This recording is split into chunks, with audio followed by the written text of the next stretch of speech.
جنگه. حالا به خاطر اینکه من خیلی اسلوهست هستم، خیلی کندم، یکم دیر شروع کردم فیلم گرفتم یک کوچولو، به خاطر اینکه من آلردی خیلی دوست داشتم داخل پینترست. من هی این کانسپت ها رو میدیدم که کانسپت که نبودن، حالا چرا دیگه بعضی از چون شاپا داشتن اینو میفروختن اصلا. بعد یه سری سطل آشغالای اسباب بازی بود و اینا رو میمدن روش گرافیتی میزدن و من دیوانه بودم، یعنی اصلا عاشقشون بودم، اصلا دیوونه‌شون شده بودم و هی داشتم داخل گوگل سرچ میکردم که نمیدونم سطل آشغال اسباب بازی سطل آشغال، ماکت سطل آشغال و هیچی پیدا نمی‌کردم. سطل آشغال شهرداری برام میورد 5 میلیون یورو، همچین چرت و پرتایی. بعد این که من یک روز رندوم سر کار بودم، دیدم که یک سطل آشغال خیلی خوشگل داره بهم چشمک میزنه.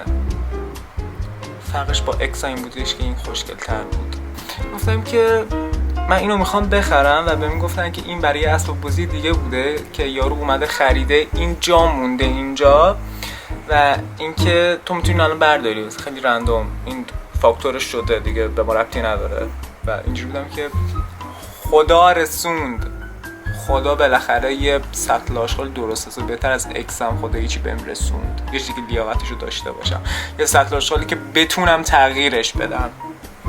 قابلیت تغییر دادن نداشت. آره، حالا اگه بخوام بهت نشونش بدم، این اینجاست و اینکه لوکه پریری ها، این کاملا ساده بود، یعنی یک بیسیک به تمام عیار بود و اینکه الان همچین جیگری شده و اینکه روش حالا یه سری گرافیتی ریزی می‌زدم، یکمش هم تر زدم مثلا این گوربا، ولی خب بقیه‌اش خوبه، من خیلی باش وایب میکنم. حالا رایت ناو من اینو گرفتم و اینم به نظرم مثل یک سطل آشغال بود و اینجور بودم که چرا که نه. من الان یک کسی هم که ابسست هر گونه سطل آشغالی، یعنی هر لحظه میکنه رو برم سطل آشغال شهرداری از سر کوچه بردارم بیارم خونه که روش نقاشی کنم. واقعا نمیدونم در اون حد شدارم که بخوام این ولاگو من داخل یوتیوب آپلود کنم و خیلی